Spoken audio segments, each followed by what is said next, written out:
তোমরা তারে বলো কি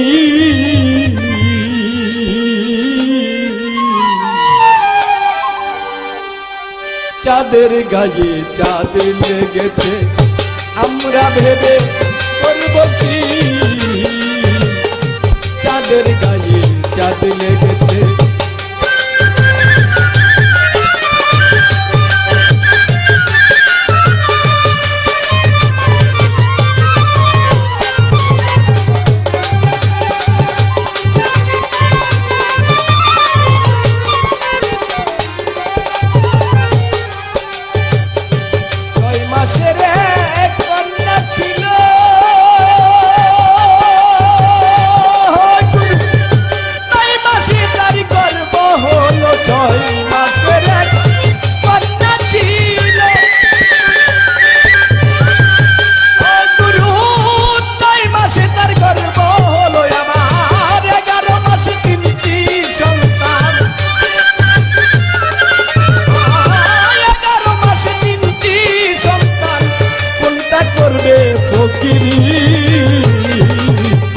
চাঁদের গায়ে চাঁদ লেগেছে, আমরা ভেবে করব কি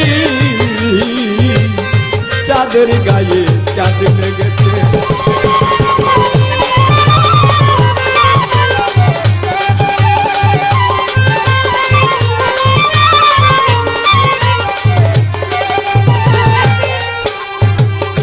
করাছে তার করো জানা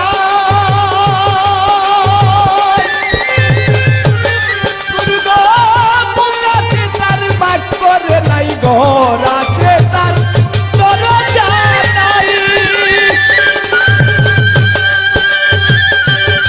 গুরু মুখ আছে তার ভাগ করে নাই, কিবা তাহারা হার জুগায়, কিবা তাহারা হার জুগায়, কে দেয় তার সন্ধ্যাবাতি সন্ধ্যাবাতি।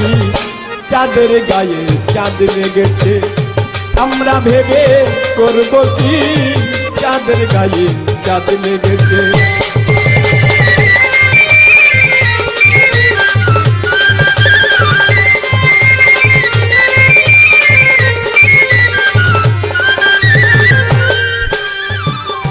লালন ফকির ভেবে বলে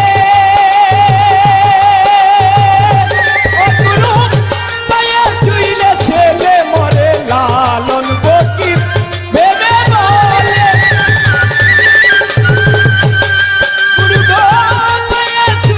ছেলে মরে, তিন কথার ভেদ না জানিলে,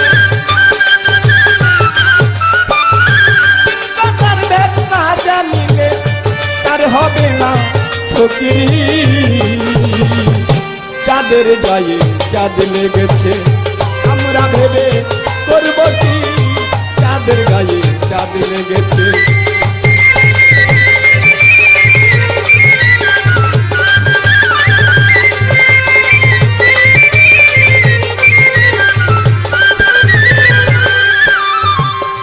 ধৈর্য ধরেন নীরব থাকেন হাই রে বন্ধুগণ, ভাবের মানুষ পাইলাম যখন আসরে এখন, ভাবের মানুষ পাইলাম যখন আসরের ভিতরে, ধৈর্য ধরেন নীরব থাকেন আমি চাইয়া যাব তারে।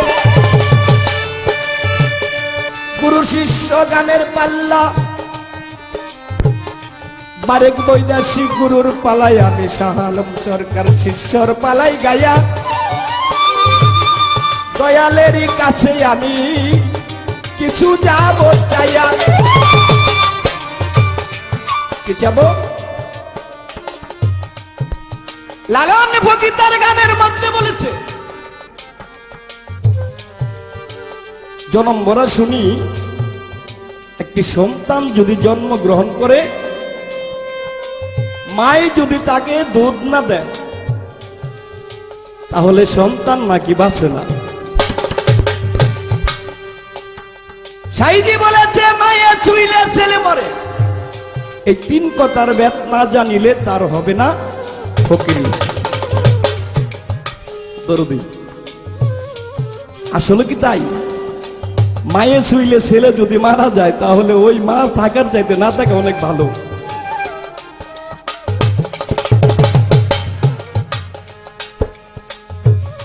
গুরু শিষ্য মানে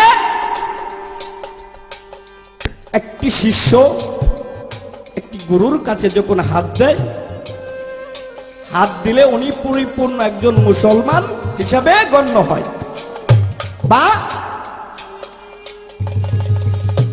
পীর মুরিদির কথাটা হলো আত্মসমর্পণ করা গুরুর কাছে। কিন্তু আমার কথা এই জায়গায়, যারা নাকি মুরিদ পড়লো না, অনেক মানুষ আছে যুবক বয়সে ওরা মারা যায়, তারা গুরুর কাছে যাওয়ার সময় পায় না বা হাত দিয়ে মুরিদ হয় না। দয়াল,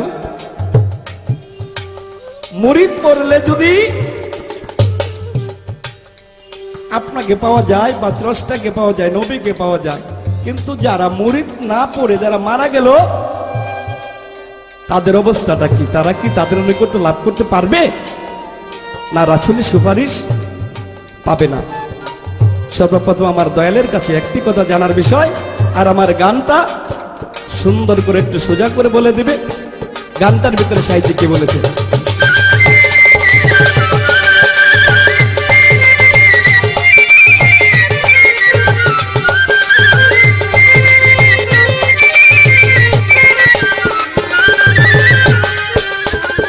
লালন ফকির দেবে বলে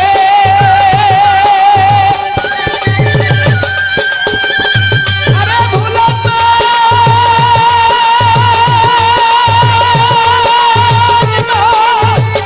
ও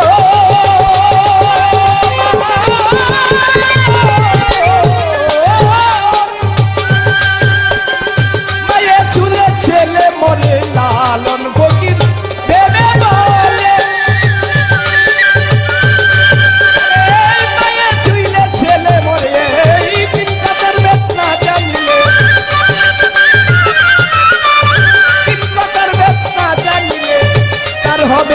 ফকিরি। চাঁদের গায়ে চাঁদ লেগেছে, আমরা ভেবে করব কি? চাঁদের গায়ে চাঁদ লেগেছে, বিয়ের বেটি মায়ের জন্ম, বিয়ের বেটি মায়ের জন্ম, তারে তোমরা বলো কি? চাঁদের গায়ে চাঁদ লেগেছে, আমরা ভেবে করব কি?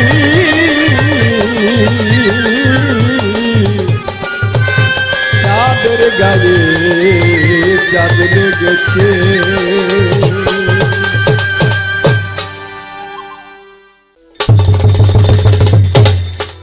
আউযু বিল্লাহি মিনাশ শাইতানির রাজিম। বিসমিল্লাহির রহমানির রহিম। আমি সর্বপ্রথম মহান আল্লাহ পাকের দরবারে শুকরিয়া আদায় করে তার পিয়ারা হাবিব হযরত মুহাম্মদ সাল্লাল্লাহু আলাইহি সাল্লামের পাক দরবারে ভক্তি চুম্বন রেখে, নবীর সেই আহলে বায়াত পাক পাঞ্জাতনের প্রতি ভক্তি রেখে, এই পৃথিবীর সমস্ত নবী ওলি গাউস কুতুবদের প্রতি ভক্তি শ্রদ্ধা নিবেদন করে, আমার দীক্ষাগুরু শিক্ষাগুরু পিতামাতার প্রতি ভক্তি শ্রদ্ধা রেখে, উপস্থিত মান্যগণ্য ব্যক্তিবর্গ সবার প্রতি আমার শ্রদ্ধা সালাম নিবেদন করে শুরু করতে যাচ্ছি আমি আমার কর্তব্য কাজ। আজকে আপনাদের যে পালা গান উপহার দিতে যাচ্ছি, এই পালা হলো গুরু শিষ্য।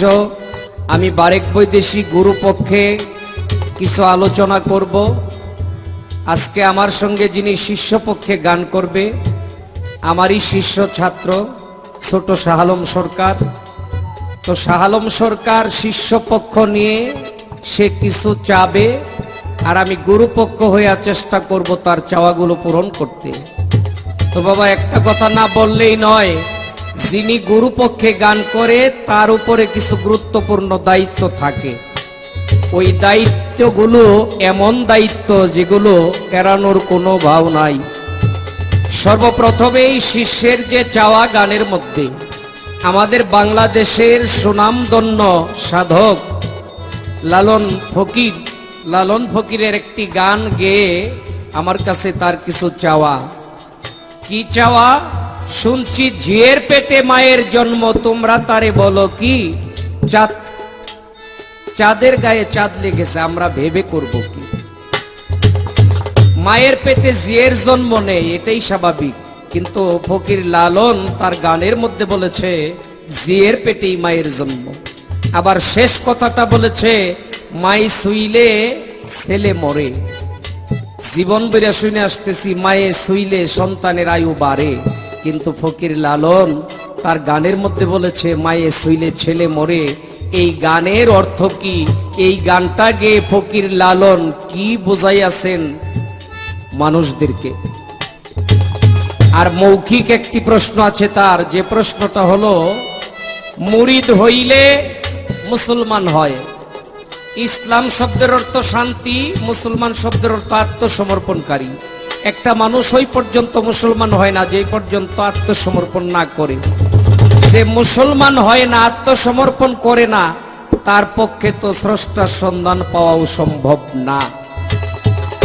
তার জিজ্ঞাসাটা হলো, কিছু মানুষ মুরিদ হওয়ার আগেই ইন্তেকাল করে, এই পৃথিবী থেকে বিদায় নেয়, তাইলে তারা কি স্রষ্টার সন্ধান পাবে না? যদি না পায় তাহলে তাদের দোষ কোন জায়গায়? আমি চেষ্টা করব জবাব করার জন্য।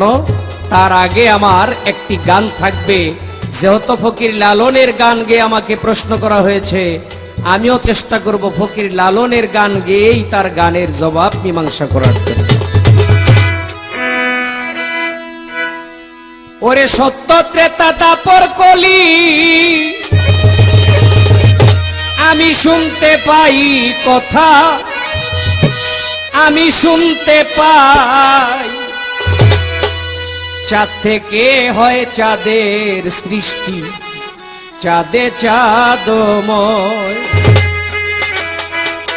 সত্য ত্রেতা দাপর কলি, আমি শুনতে পাই কিরে, আমি শুনতে পাই চাঁদ থেকে হয় চাঁদের সৃষ্টি, চাঁদে চাঁদময়।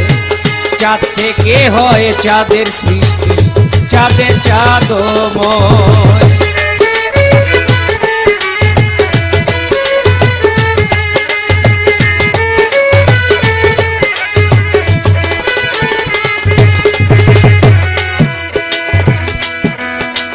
জল থেকে হয় মাটির সৃষ্টি,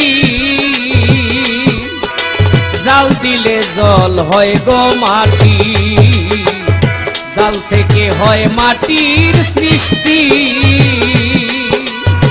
জাল দিলেই জল হয় গো মাটি। তুমি ভেবে দেখো এই কথাটি, ভেবে দেখো এই কথাটি। জিয়ের পেটে মা জন্মায়, জিয়ের পেটে মা জন্মায়। চাঁদ থেকে হয় চাঁদের সৃষ্টি, চাঁদে চাঁদময়। চাঁদ থেকে হয় চাঁদের সৃষ্টি, চাঁদে চাঁদময়।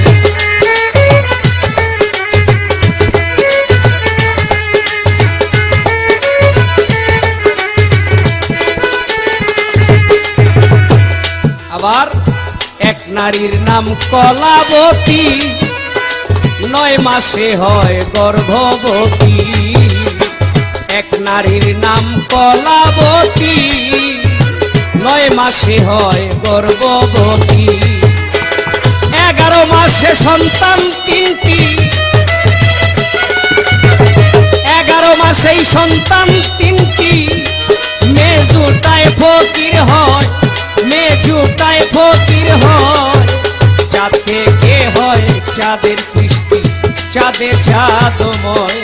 চাঁদ থেকে হয় চাঁদের সৃষ্টি, চাঁদে চাঁদময়।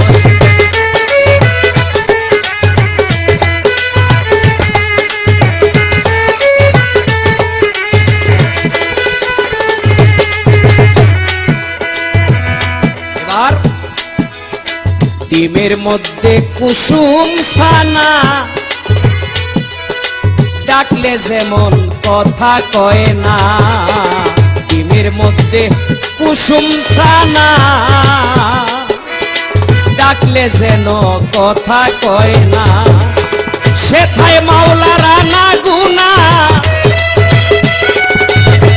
সেথায় মাওলার আনা গুনা, দিবারাত্র আহার যুগায়, দিবারাত্র আহার যুগায়। সাত থেকে হয় সাদের সৃষ্টি, চাঁদে চাঁদময়। সাত থেকে হয় সাদের সৃষ্টি, চাঁদে চাঁদময়।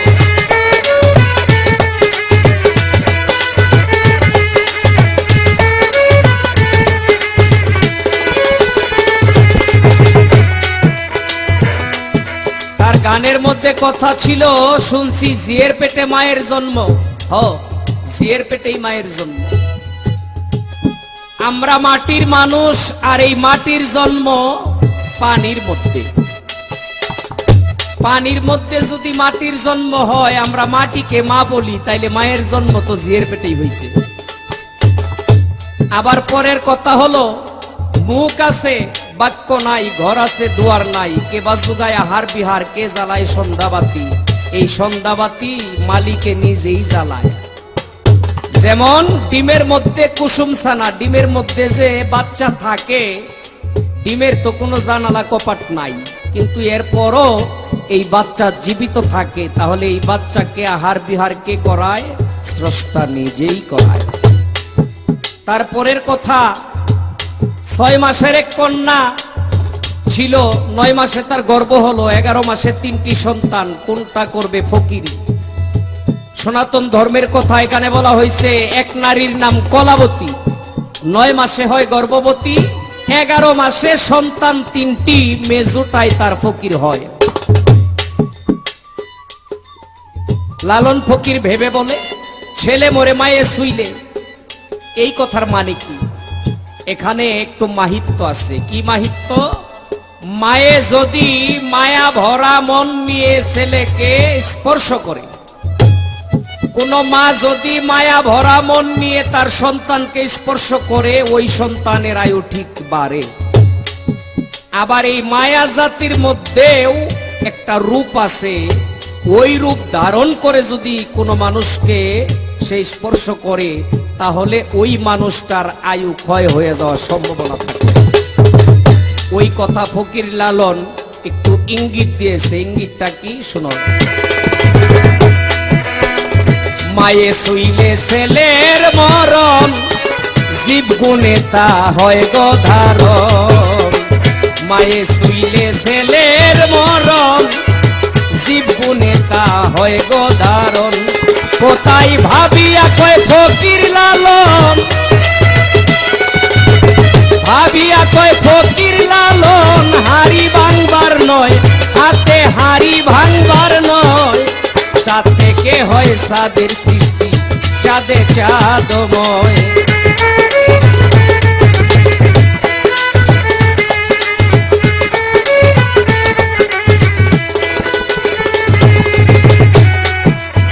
মুরিদ হইতে হবে, মুরিদ হওয়াটা জরুরি। যে পর্যন্ত একটা মানুষ কোন পীরের হাতে হাত দেয়া মুরিদ না হবে, এই পর্যন্ত নিজেকে মুসলমান দাবি করতে পারবে না। তাহলে মুরিদ হওয়ার আগে যারা এই পৃথিবী থেকে চলে গেল, তাদেরকে আল্লাহ মাফ করে দিবে। এই জন্য মাফ করে দিবে, একটা মানুষ মুরিদ হওয়ারও উপযুক্ত একটা সময় আছে, একটা বয়স আছে। এই পৃথিবীতে যারা আসে সবাই মুরিদ হইয়াই আসে। আল্লাহর কাছ থেকে রুহের জগতেই মুরিদ হইয়া মানুষ এই দুনিয়াতে আসে। মায়ের গর্ভে থাকা অবস্থায় আরেকবার মুরিদ হয়, কিন্তু এই দুনিয়াতে বসবাস করতে গেলে, থাকতে গেলে, যখন একটা মানুষ সম্পূর্ণ বিষয় বোঝে, তখন একজন চৈতন্য মানুষের হাতে হাত দিয়া মুরিদ হইতে হয়। এবং কি তার সেবা করলে, তার মন সন্তুষ্ট করলেই আমার আল্লাহ সন্তুষ্ট হয়। তো যারা এই দুনিয়াতে এসে মুরিদ হওয়ার আগেই চলে গেছে, যদি তারা মুরিদ হওয়ার বিষয়টা না বুঝাই চলে যায় থাকে, তাইলে আমার আল্লাহ তাদেরকে মাফ করে দিবে। এই জন্য করে দিবে যে তারা সময় পায় নাই, সময় পাইলে করতে। আর বুঝা শুই না যদি কেউ এই কাজ না করে, তাইলে সে মুসলমানের কাতারে আর থাকে না। মানুষ শুধু হাত পাও নিয়ে জন্ম নিলেই মানুষ হওয়া যায় না। মানুষের কিছু দায়িত্ব আছে, কর্ম আছে, এইগুলি করতে হবে।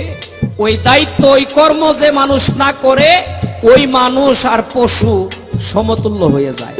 মানুষের কর্ম করলেই সে আশরাফুল মাখলুকাত, সেরা সৃষ্টি হইতে পারে, কর্ম না করে নয়।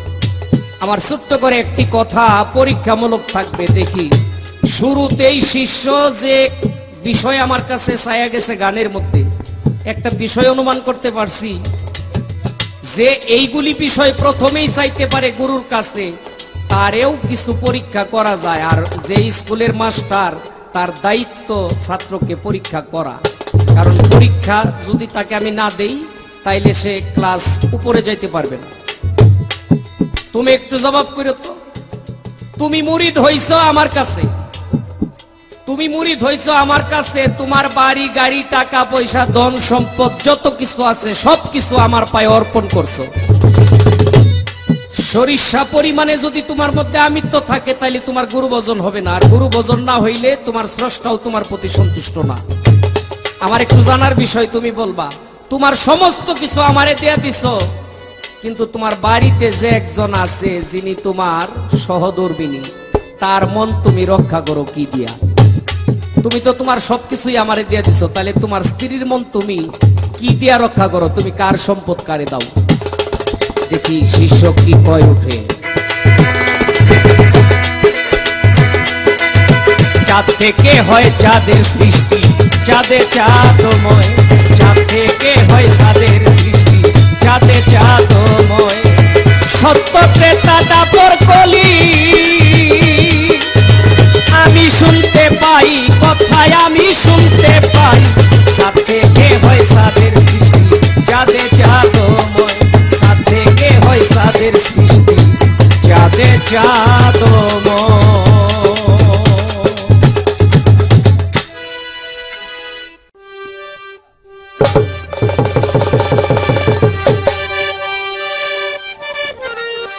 ধন্যবাদ। আমার গুরুর কাছে যে আলাপ ছিল সুন্দরভাবে মীমাংসা করলেন। যদিও করে যায় জবাব, তবু কিছু থেকে যায় অভাব, এটি আমাদের স্বভাব।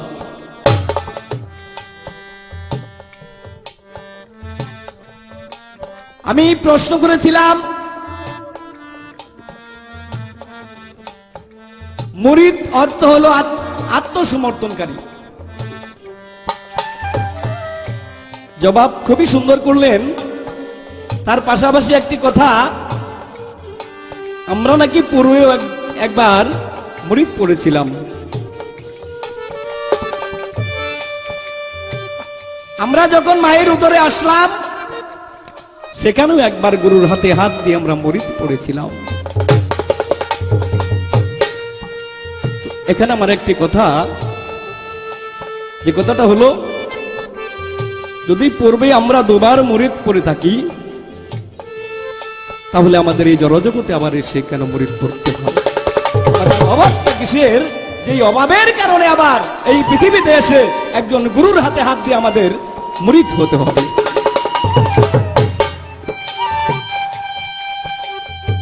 আমাকে প্রশ্ন করে নাই, একটা ইন্টারভিউ দিছে আর কি। ইন্টারভিউটা হলো, আমার যাহা আছে ধন সম্পদ টাকা পয়সা বাড়ি গাড়ি নারী যত কিছু আছে সকল কিছু আমি আমার গুরুর চরণে অর্পণ করে দিয়ে আমার বিনামূল্যে এই দেহটা বিক্রি করে দিলাম একজন কামিল মুর্শিদের চরণে। আমার যে ঘরের বিবি, তাহলে আমি তাকে দিলাম কি? তার কথা হলো আমার ঘরের স্ত্রী আছে, আমি যদি সকল কিছু আমার গুরুর চরণে অর্পণ করে দিয়ে থাকি তাহলে আমি তার জন্য রাখলাম কি? সুন্দর কথা, জবাব দেবার চেষ্টা করব। তার আগে আমার একটি গান।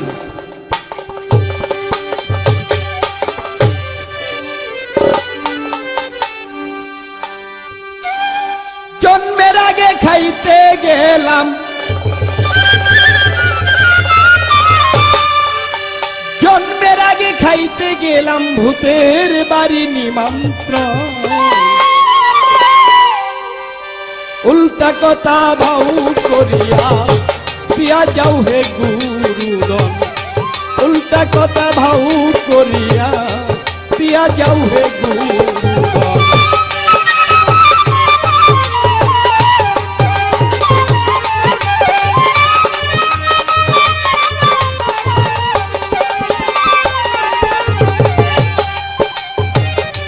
যারে দিয়া দুনিয়া আলো সে কেন গো দেখতে কালো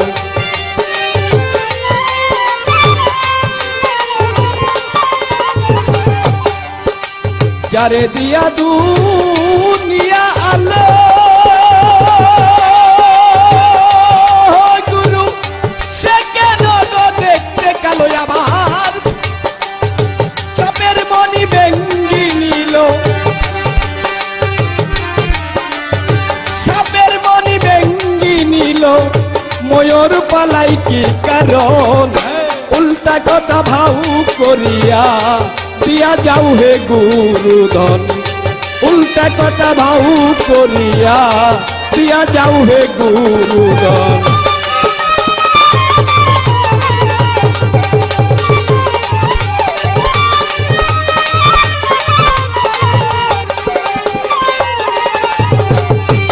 পিতার যেদিন মৃত্যু হলো সেদিন মা যুবতী হইল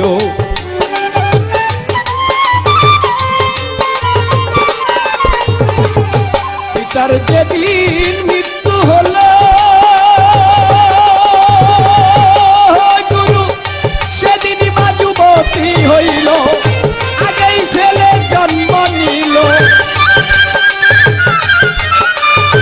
আগেই ছেলে জন্ম নিল পাই না কথার নিরূপণ উল্টা কথা ভাউ করিয়া দিয়া যাও হে গুরুধন উল্টা কথা ভাউ করিয়া দিয়া যাও হে গুরুধন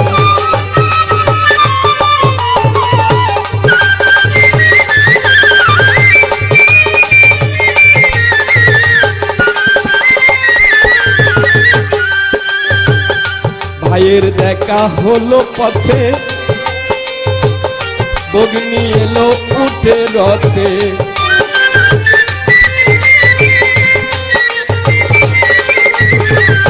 ভাইয়ের দেখা হলো পথে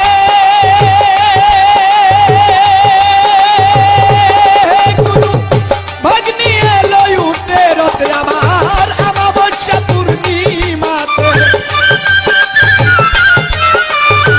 অমাবস্যা পূর্ণিমাতে কোথায় লাগে চন্দ্রগ্রহণ উল্টা কথা ভাউ করিয়া দিয়া যাও হে গুরুধন উল্টা কথা ভাউ করিয়া দিয়া যাও হে গুরুধন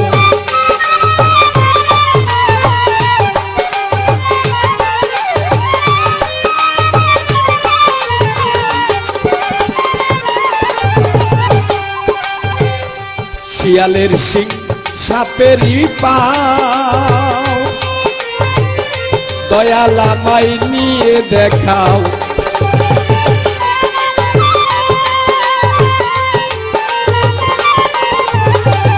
শিয়ালের সিং সাপেরই পাও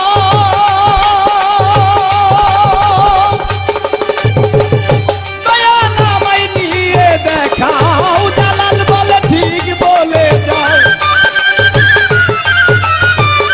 দালাল বলে ঠিক বলে যাও উল্টা কথার বিবরণ উল্টা কথা ভাউ করিয়া দিয়া যাও হে গুরুধন উল্টা কথা ভাউ করিয়া দিয়া যাও হে গুরুধন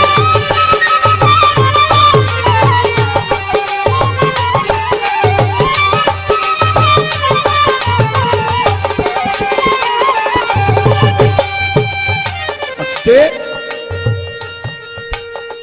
আমার টাকা পয়সা ধন সম্পদ জীবন যৌবন সকল কিছু আমার গুরুর চরণে আমি অর্পণ করে দিয়েছি আমি যে বিবাহ করেছি আমার গুরুকে আমি যাহা দিয়েছি আমার বলতে আমার কিছুই নাই তাহলে আমার ঘরের স্ত্রীকে আমি কি দিয়ে রাখি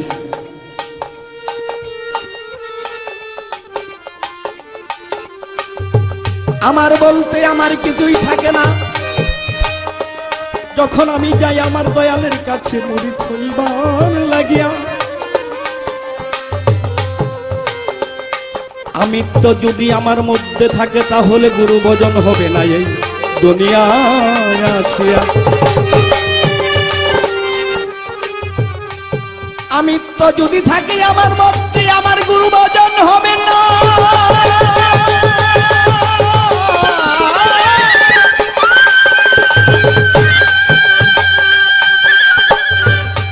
তবে আমি সকল কিছু অর্পণ করেছি গুরুর চরণে। আমার স্ত্রীকে কি দিলাম শুনবে তার ঘটনা।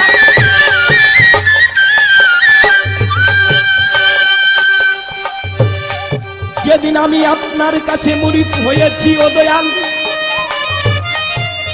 আমি আপনার হৃদয় কইয়া আস্তে আস্তে বড় হলাম। আমার গাই যৌবন এলো শুনেন মন দিয়া। অর্থাৎ আমি যখন দয়ালের কাছে গেলাম, দয়ালের হাতে হাত দিয়ে যখন মুরিদ হলাম, হওয়ার পর আমি আস্তে আস্তে বড় হলাম। আমার গায়ে যৌবন এলো। যৌবন আসার পর আমার গুরু তখন বুঝতে পেরেছে, আমার গুরু বুঝতে পেরেছে আমার ভক্তের এখন কি লাগে। আমার গুরুজি অনুমতি দিল, যাও, এখন তোমার দরকার একটা বিবি। এখন আমি ওই বিবিকে আমি কি দিয়ে রাখি? যেই জিনিসটা আমি গুরুর অনুমতি ক্রমে আমি বিবাহ করে আমার বিবিকে আমি ঘরে আনলাম, সেখানে আমি মনে করি ওই আমার স্ত্রীও আমার নয়। আমি আমার দয়ালের ইচ্ছে আমি যে কাজ করেছি এই জিনিসটুকু আমার থাকতে পারে না। এটা আমার দান নয়, এটা আমার গুরুর দান। এই তো আমার আত্মার কথা ছিল। অগদয়াল গেল ফুরাইয়া, এইবার আমার কথা এলো দিবেন পূরণ করিয়া। আমার কথা কি? জন্মের আগে খাইতে এলাম ভূতের বাড়ি নিমন্ত্রণ, উল্টা কথা ভাউ করিয়া দিয়া যাও হে গুরুদন। আমরা যখন এই পৃথিবীতে আসার আগে আল্লাহ পাক রূহকে সৃষ্টি করে যখন আলমে আরোহর মধ্যে রাখলেন, সেখান হইতে একদিন আমার স্রষ্টা আমাদের সকল রূহকে দাওয়াত করেছিলেন। এবার আমাকে যদি কেউ এই জড়জগতে দাওয়াত করে একজনের বাড়িতে নিয়ে যায়, হয়তো কিছু পোলাও, মাংস, ভাত, বিরিয়ানি এগুলি খাবার দিবে। জন্মের আগেই যে আমরা মামুদের বাড়ি আমরা দাওয়াত খেতে গেলাম, আমার জানার বাসনা দয়ালের কাছে, সেখানে আমাদেরকে আপ্যায়নটা কি করেছিল? ভাত দিয়ে না বিরিয়ানি না পোলাও না মাংস না কুরমা, কোন জিনিসটা দিয়ে আমাদেরকে আপ্যায়ন করেছিল? আমার দয়ালের কাছে একটি কথাই জানার বাসনা। ধন্যবাদ সকল।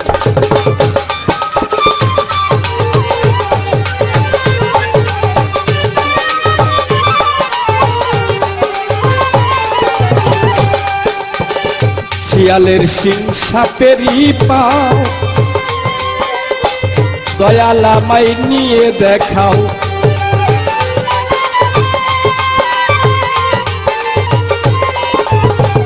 শিয়ালের সিং সাপেরই পাও,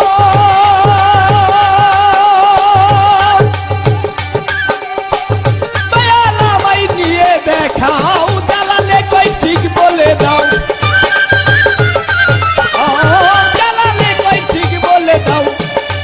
কথার বিবরণ উল্টা কথা ভাউ করিয়া দিয়া যাও হে গুরুদন।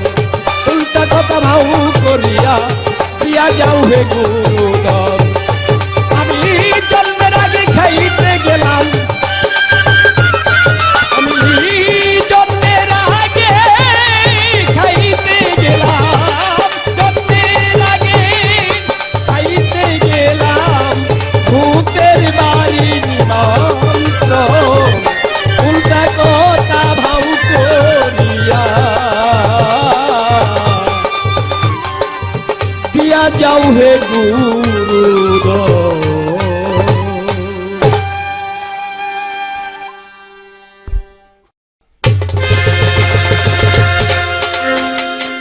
আমার পরীক্ষামূলক যে কথা জিজ্ঞাসা ছিল শিষ্যের কাছে,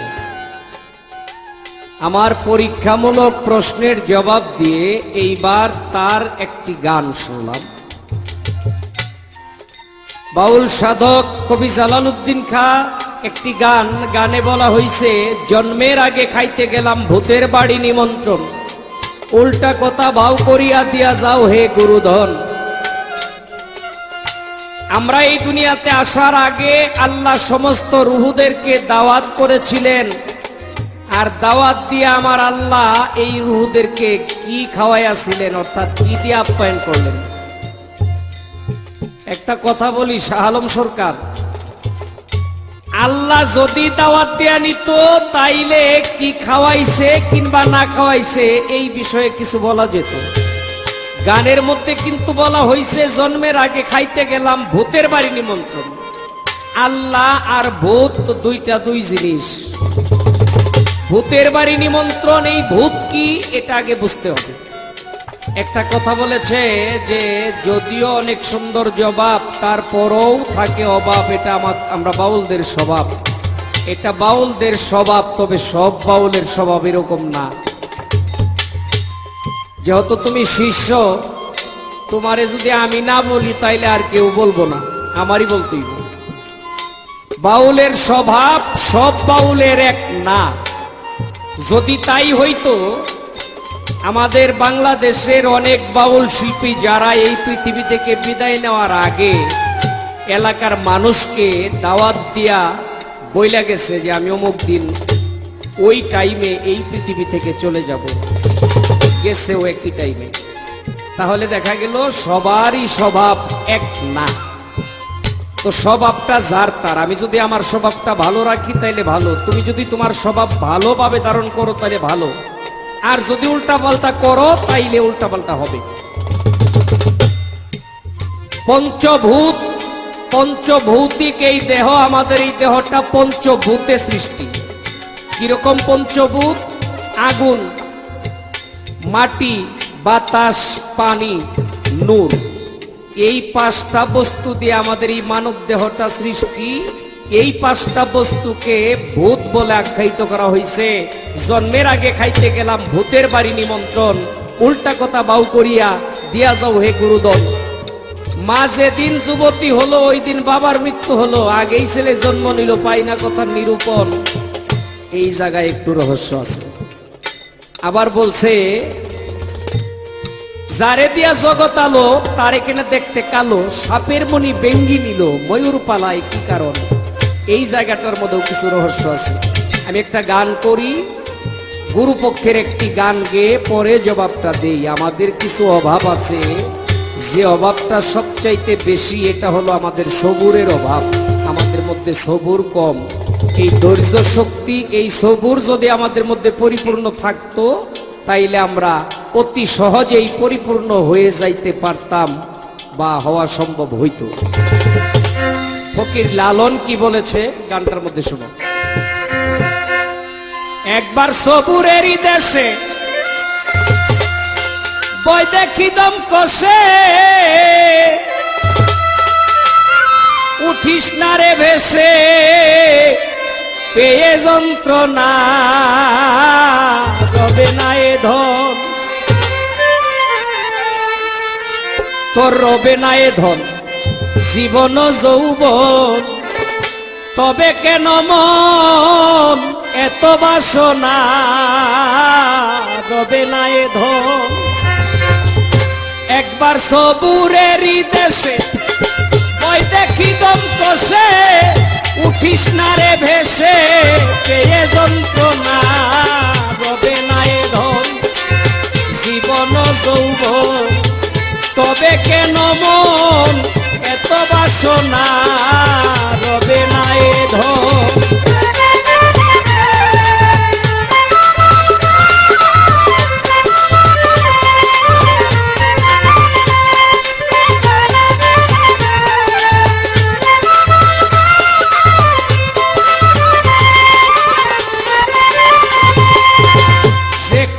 কালার স্মরণের আশা জানো না রে মন, কি দুর্দশা, সে করে কালার স্মরণের আশা।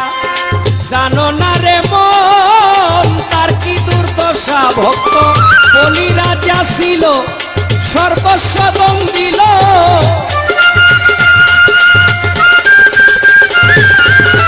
বলি রাজা ছিল তার সর্বস্ব দম দিল, ব্রাহ্মণ রূপে বিধি করে চলো না। রবে না এ ধন জীবন যৌবন, তবে কেন মন তোর এত বাসনা। রবে না এ ধন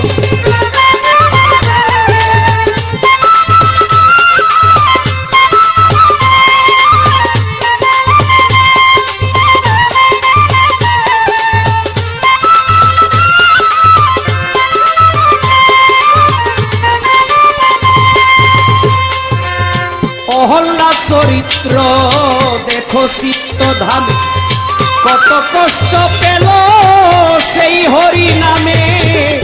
অহল্লা চরিত্র দেখো চিত্ত ধামে, কত কষ্ট পেল সেই হরি নামে। তারে আগুনে পুরালো আর পানিতে ডুবালো,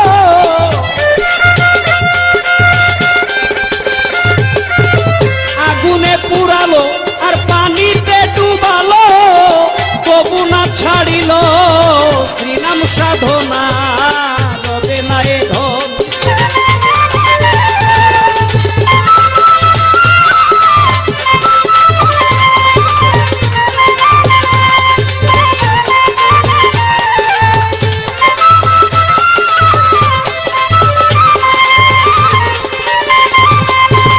কর্ণ রাজা ভবে বড় দাতা ছিল, অতিথি সেবাই তার পুত্রকে নাসিল। কর্ণ রাজা ভবে বড় দাতা ছিল, অতিথি সেবাই তার পুত্রকে নাসিল। তবু কর্ণ অনুরাগী না হইল দুঃখী,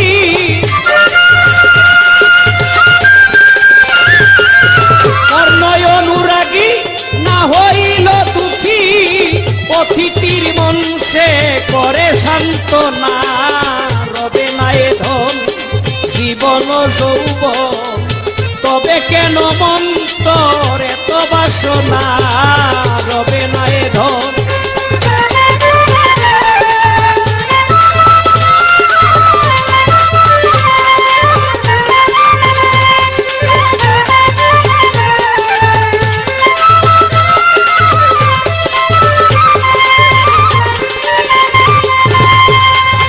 গানের মধ্যে বলা আছে, কর্ণ রাজা ভবে বড় দাতা ছিল, অতিথি সেবায় তার পুত্রকে নাসিল। তার গুরুর মন সন্তুষ্ট করার জন্য, দয়ালের মন রাজি খুশি করার জন্য নিজের একমাত্র সন্তানকে সে টুকরা টুকরা করে কেটে রান্না করে গুরু সেবায় দিয়েছিল। গুরু সেবা আমরা খালি মুখেই বলি, গুরুর মন জয় করা অত সোজা না। সনাতন ধর্মে একটি কথা বলেছে ভগবান শ্রীকৃষ্ণ, যে করে আমার আশ আমি করি তার সর্বনাশ। তবুও যদি কেউ করে আমার আশ আমি করি তার সমূলে বিনাশ। তবুও যদি কেউ না ছাড়ে পাশ, আমি হইয়া যাই তার দাসের দাস। গুরু যেই রকম দিতে পারে ওই রকম গুরু নিতেও পারে। গুরু পুরাইতেও পারে, আবার গুরু শান্তিও দিতে পারে। বাবা কি বলবো, ক্যাসেটের মধ্যে তো সময় কম। এখন তো গুরু ভজন কি এটা অনেক শিষ্য অনেক ভক্তরা বুঝে না। পীর আইছে বাড়িতে, 1 মাইল 2 মাইল দূর থেকে এক ভক্তে খবর পাইছে, খবর পাইয়া ওই যে বাচ্চা একটা হইছে কুলে করে লয়ে কইতেছে, কয় বাবা একটু দোয়া করে দিন, এটা বড় হইলে যাতে চকিদার হয়। হ্যাঁ বাবা আমার ব্যবসার অবস্থা ভালো না, বাবা আমার গরুটা খালি অসুখ পড়ে। এইগুলি ফরিয়াদ লইয়া যায় পীরের কাছে। সমস্ত কথাই হলো এগুলি দুনিয়াদারি। সত্যিকার এই যে গুরু ভজন করে বা জানে, সে কখনো দয়ালের কাছে সুখের আশা করে না, সুখ কামনা করে না। সদা সর্বদাই দয়ালকে রাজি খুশি রাখতে যা করার সে তাই করে। মোমবাতি চিনেন আপনারা? মোমবাতি কিন্তু নিজে জ্বইলা অন্যকে আলো দান করে। যে শিষ্য, যে ভক্ত, সেও নিজে জ্বইলাই তার দয়ালকে সন্তুষ্ট করতে হয়, এটাই নিয়ম। গানের মধ্যে কবি জালাল খাঁ যে রহস্যটা বলেছে, উল্টা তত্ত্ব গানের কথা। যারে দিয়া জগৎ আলো সে কেন দেখতে কালো? আমরা চোখ দিয়া সমস্ত কিছু দেখি, কিন্তু আমাদের চোখের মণিটা দেখতে কালো। সাপের মণি পেঙ্গি নিল, একটা পুরুষকে বলা হয়েছে সর্প। একটা সর্পের কাছে একটা বেঙ্গি কিছু না, কিন্তু ওই বেঙ্গিটাই বলা হয়েছে একটা নারীকে। একটা সর্প তার মণি ভেদ করে নেয়, বেঙ্গি কেন নেয়? ওখানে একটা আকর্ষণ আছে, ওই আকর্ষণে নেয়। তবে নিতে পারবো না যদি তোমার দয়ালের দয়া তোমার প্রতি থাকে। তোমার দয়ালের দয়া যদি তোমার প্রতি থাকে, তাইলে তুমি ওই ব্যবসায় লস দেওয়ার কোনো সম্ভাবনা নাই, তুমি লাভবান হইতে পারবা। ওই নিয়ম কারণ আগে জানতে হবে, বুঝতে হবে। বলা হয়েছে সাপের মণি বেঙ্গি নিল, ময়ূর পালাই কি কারণ? স্বামী স্ত্রী মিলনের আগ মুহূর্তটা ময়ূরের পেখমের সঙ্গে তুলনা করেছে সাধক। মিলনের আগ মুহূর্তটা অনেক সুন্দর, অনেক ভালো। এই মিলন শেষে আয়নার সামনে দাঁড়ায় নিজের চেহারাটা একবার দেখলে খালি আফসোস হয়, কে লেগে গেছিলাম হেনু মরবার, কি দরকার আছে? নিজের চেহারা দেখে নিজেরই আফসোস লাগে। ওই যে কেন, ওই জায়গায় গিয়া বাবা মরছে, বাবা মরার পরেই সন্তানের জন্ম হয়েছে। বাবার কাছ থেকে আমি যেদিন চলে গেছি ওই দিন বাবার মরণ হয়েছে। আমারে পায়ে আমার মাই যুবতী হয়েছে, তোমারে পায়ে তোমার মাই যুবতী হয়েছে, তোমার বাবার মরণ হয়েছে। তোমার বাবার যদি মরণ না হইতো তাইলে তুমি শাহ আলম সরকার প্রকাশ হইতা না। সাধক মহৎ জ্ঞানী ব্যক্তি যারা, তারা ইশারা ইঙ্গিতে অনেক তত্ত্ব লুকায় রাইখা গেছে গানের মধ্যে, এগুলি বুঝা নিতে হয়।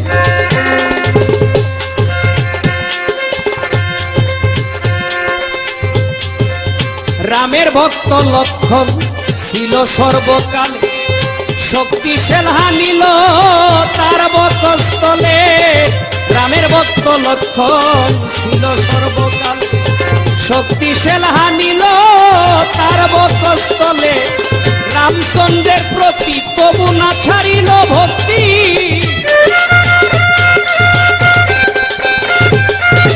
রামচন্দ্রের প্রতি না ছাড়িল ভক্তি।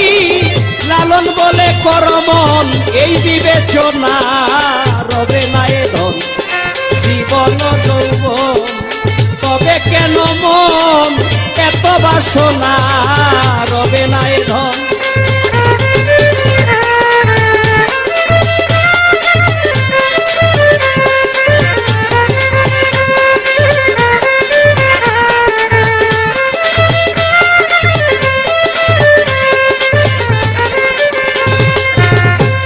গ্রামে বাড়ি আছে, ঢাকা ইসা কেমনে একটা বাড়ি করব, বাড়ি করছে পরে কেমনে একটা বাজারও গাড়ি কিনবো। ঢাকাও বাড়ি গাড়ি করছে পরে কেমনে আমেরিকা একটা ফ্ল্যাট কিনবো। এই যে সবুর, এই সবুর জিনিসটা নাই মনের মধ্যে, খালি পাওয়ার আশা। তাই তো ফকির লালন বলেছে, সবুরের দেশে বয় দেখি দম কষে, উঠিস না রে ভেসে পেয়ে যন্ত্রণা। আমার এইবারও আরেকটি পরীক্ষামূলক কথা থাকবে, তুমি একটু জবাব ফেরত দাও। তার একটি কথা আছে, দয়াল গো, গর্বে যদি মুরিদ হয়ে থাকি তাইলে দুনিয়াতে আইসা কেন হইতে হবে? গর্বে ওয়াদা করছো তুমি, তোমার মায়ের গর্বে থাকাকালীন আমার লগে তোমার সাক্ষাৎ হয়েছে, তুমি ওয়াদা করছো দুনিয়াতে আইসা তুমি আমার ভজন করবা। ওই ওয়াদার প্রতিফলন এই দুনিয়াতে আইসা ঘটাইতে হয়। এই জন্যই দুনিয়াতে আসার পর তুমি আমার কাছে আসবা, আসতে হবে, কারণ তুমি আমার কাছে ওয়াদাবদ্ধ হয়ে আসছো। তুমি একটু বইল তো, তুমি শিষ্য, তুমি শিষ্য। এই পৃথিবীর মধ্যে এমন একজন শিষ্য ছিল, এই শিষ্য তার গুরুকে সদা সর্বদাই বিশ্বাস ভক্তি, সদা সর্বদাই চেষ্টা করত গুরুর মন জয় করার জন্য।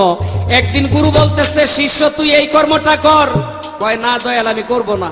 একে একে তিনবার বলছে তুই এই কর্মটা কর। শিষ্য কয় না আমি করব না। গুরু শিষ্যটাকে বুকে চাপড়ে ধরে বলেছিল, তুই আমার খাঁটি ভক্ত। আমার একটু জানার বিষয়, গুরুর হুকুম ফরজ, কিন্তু সে ফরজ তরক করার পরেও গুরুর কাছে অনেক প্রিয় হয়ে গেছে। এই শিষ্যটার কি নাম, কি হুকুমটা পালন করে নাই। একবার সদূরের দেশে কই দেখি দম বসে, উঠিস না রে ভেসে পেয়ে যন্ত্রণা, রবে না এ ধন জীবন যৌবন, তবে কেন মন্তর এত বাসনা, রবে না এ ধন জীবন যৌবন, তবে কেন মন্তর এত বাসনা, রবে না এ ধন।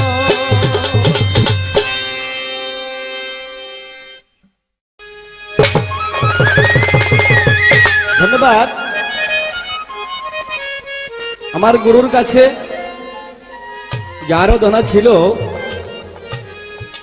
আমার দয়াল অনেক সুন্দর করে তার জবাব করলেন।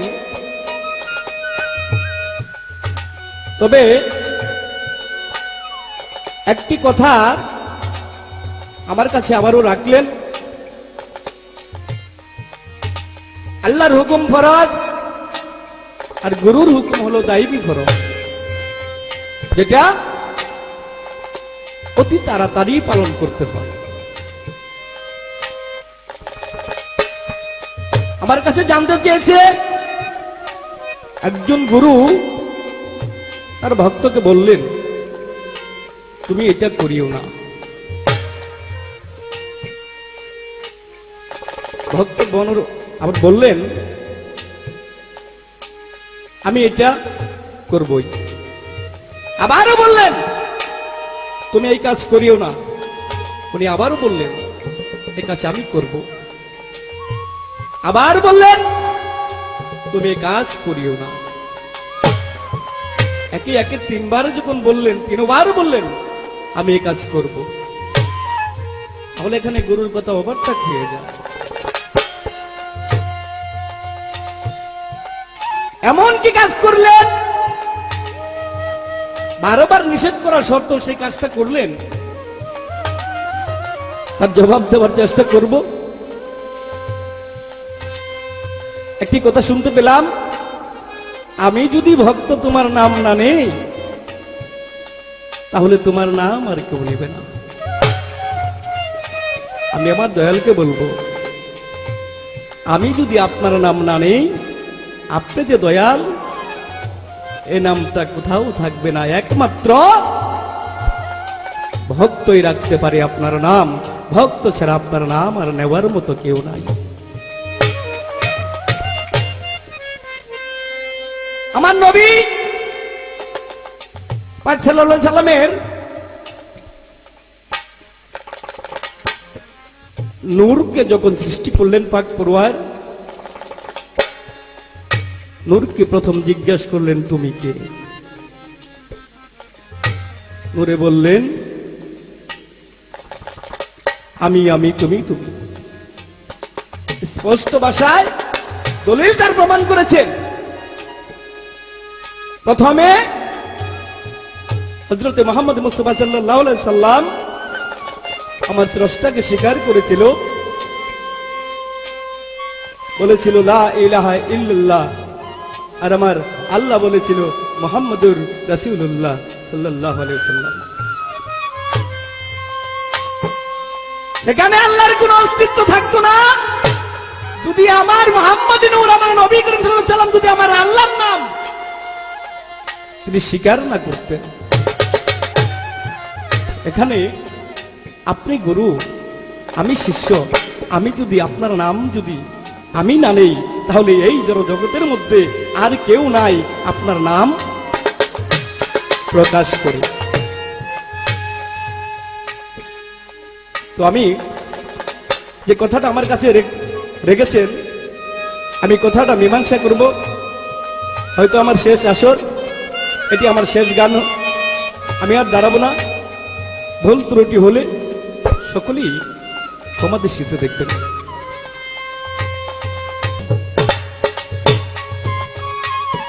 তাই আমার দয়ালের কাছে একটি আরাধনা থাকবে, আমি এই আসরে আমার দয়ালকে একটি ভক্তি না দিয়ে আমি পারছি না।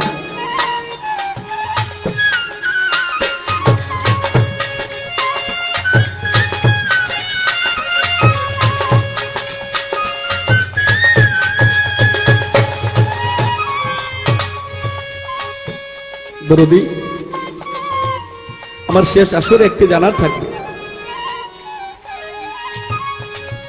আল্লাহ বলেছে, যদি কোনো ব্যক্তি আমাকে স্মরণ করে এক পা অগ্রসর হয়, আমি তার প্রতি 10 পা অগ্রসর হয়ে যাই। আমার দয়ালকে আমি একটি ভক্তি দিলাম, আল্লাহ যদি এক পা অগ্রসর হলে 10 পা অগ্রসর হয়, আমি একটি ভক্তি দিলে গুরুকে আমি আশা করি আমার দয়ালের কাছ থেকে আমি 10টা ভক্তি পাবো। সে ভক্তিগুলো আমি কিভাবে পাবো, এই কথাটা মীমাংসা করলে যারা গুরুবাদী লোক আছেন তারা অনেকটা পেয়ে যাবেন। তো আমি আশা করবো এই কথাটা সুন্দরভাবে আমার গুরু আমাদেরকে বোঝাবেন। তো আমি শেষ আসরে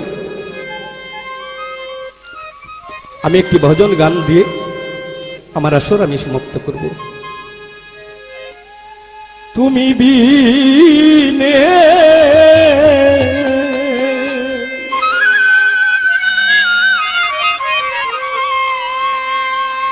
তুমি বিনে কে আছে,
লাহুর দো প্রিয়া মাঝে দয়াল চান্দি ভাইসা চলে রে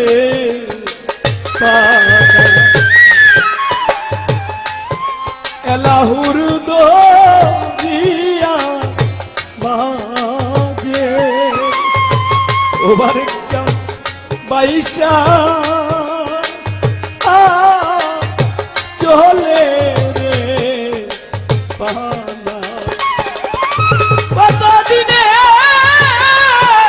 ও দয়াল চাঁদ রে তুমি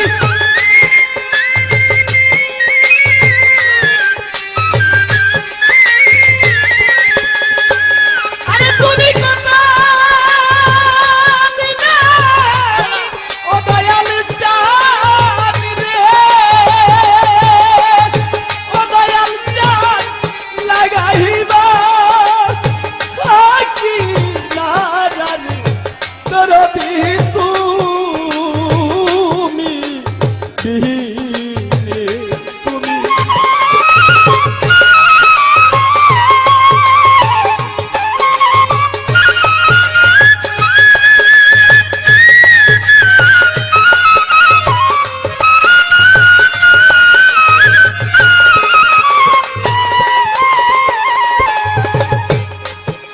ওইরানো জন গোলা মাঝে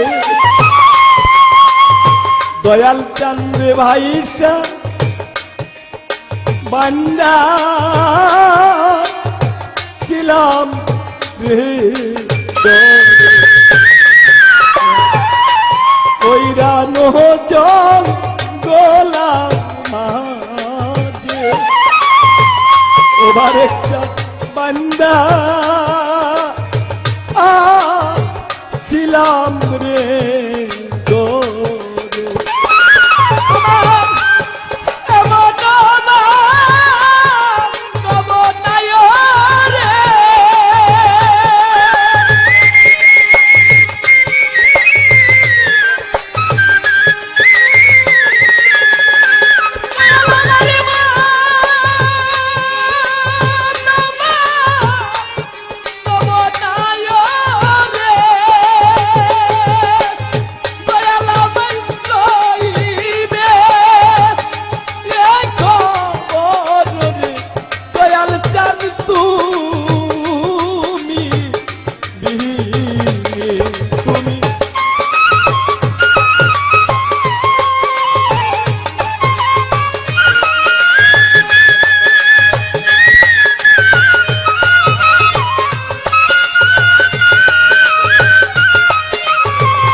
নাইকা মাথা নাইকার পিতা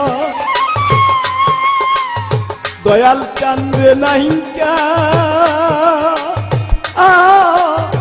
জুরারে ভাই দয়াল নাইকা মাতা নাইকার পিতা দয়াল আমার নাইকা জুরারে ভালো আরাইলে না লাইসা নাই রে আমার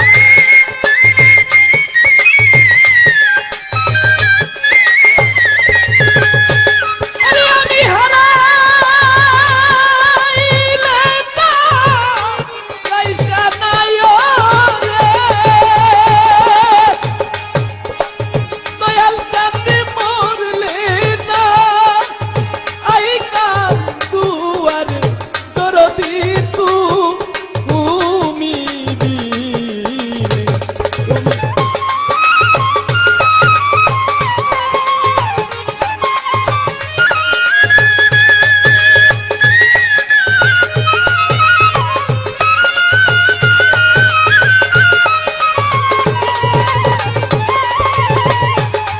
তুমি বিনে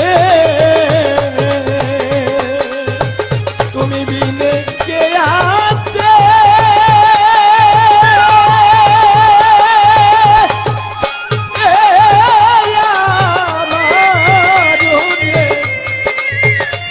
দয়াল চান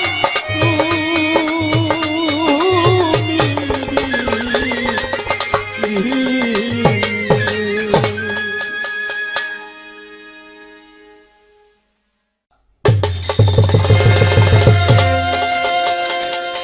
আমার আবার একটি কথা ছিল, জবাব করে শিষ্য আরেকটি কথা তার,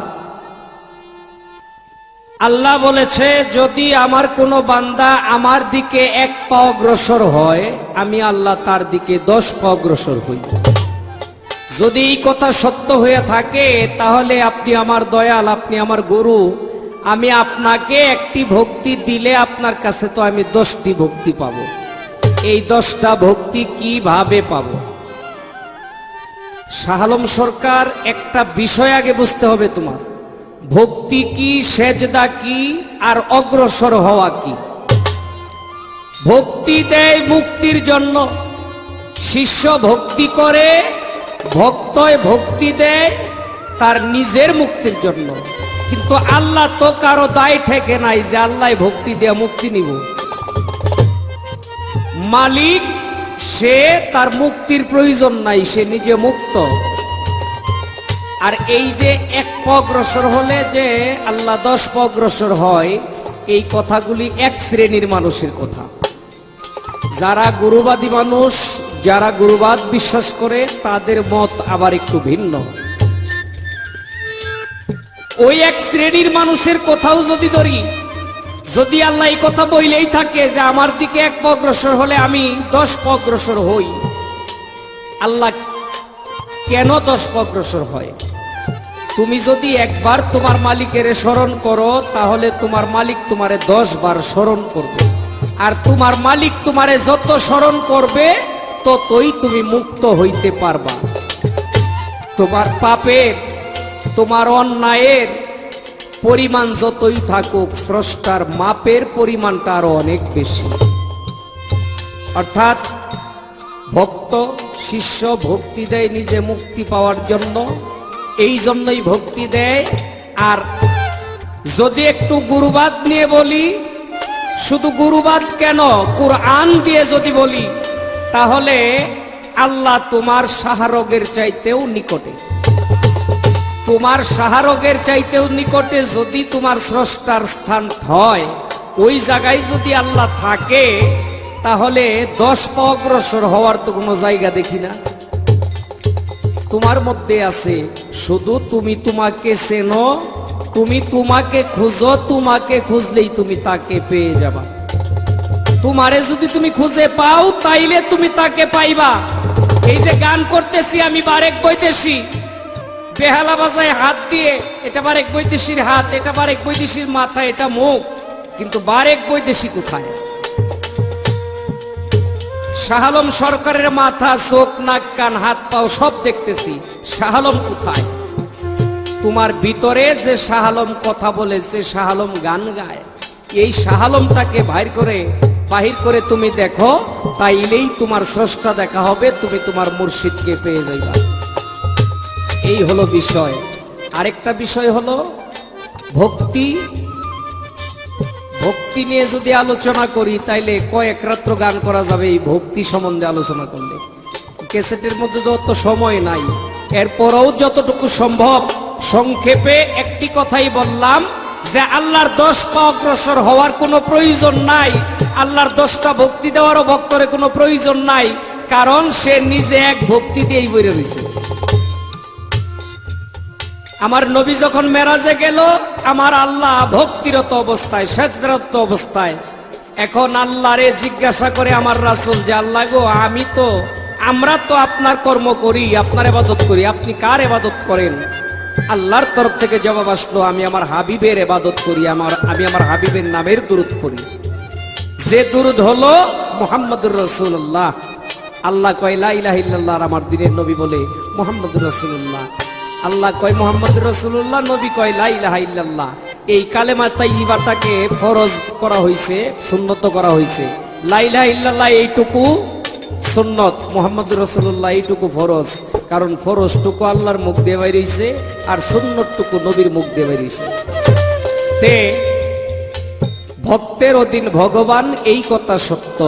তুমি যদি আমার অধীন থাকো তাইলে আমি তোমার অধীন, তো আমারে তোমার অধীন করতে হবে। তুমি যদি অধীন করতে পারো তাইলে আমি তোমার অধীন, আমি তোমার প্রতি সন্তুষ্ট থাকবো যদি সন্তুষ্ট করতে পারো।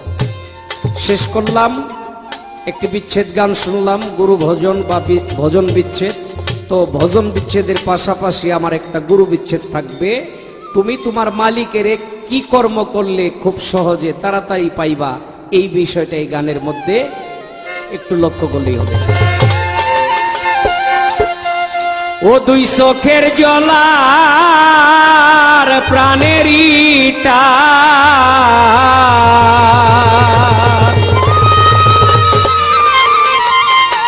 সে বিনে কি মন্ত্র আছে, প্রাণের প্রাণ কাছে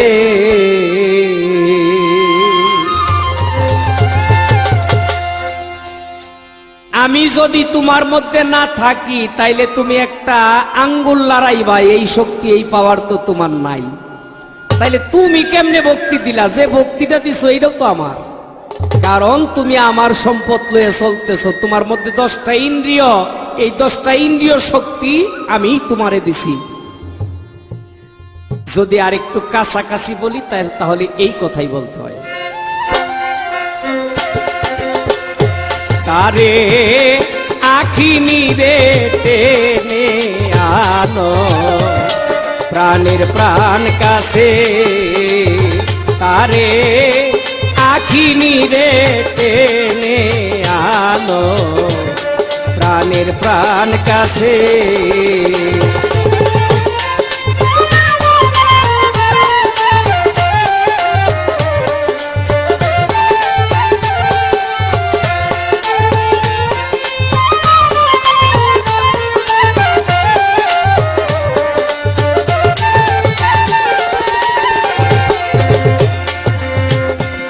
প্রেম ভাবে করুণ সুরে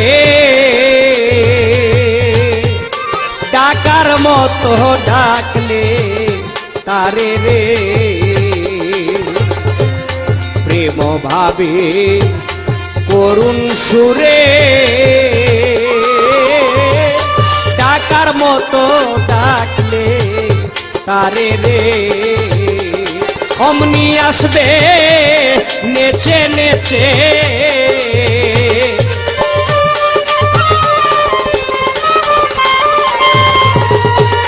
অমনি আসবে নেচে নেচে, আনন্দে প্রাণের পাশে, প্রাণের প্রাণ কাছে তারে।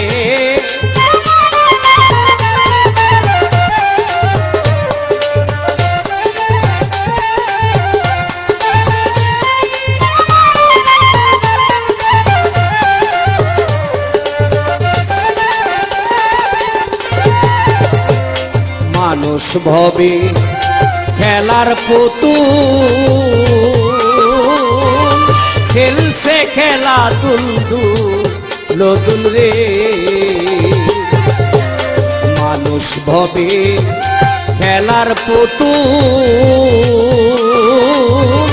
খেলছে খেলা দুলদুল দুল রে। যে পেয়েছে ওই খেলার মুখ,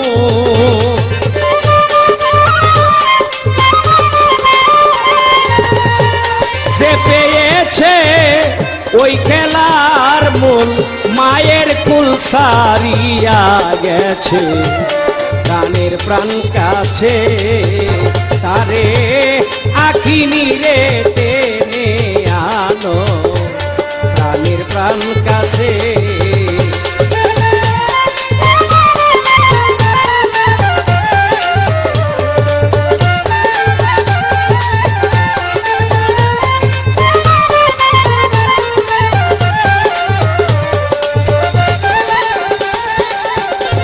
প্রেমের আবাস পাইয়া মনমোহন, গাছতলায় করেছে রুদন রে। প্রেমের আবাস পাইয়া মনমোহন, গাছতলায় করেছে রুদন রে। আবার ছুটবে কবে কর্মবন্ধ,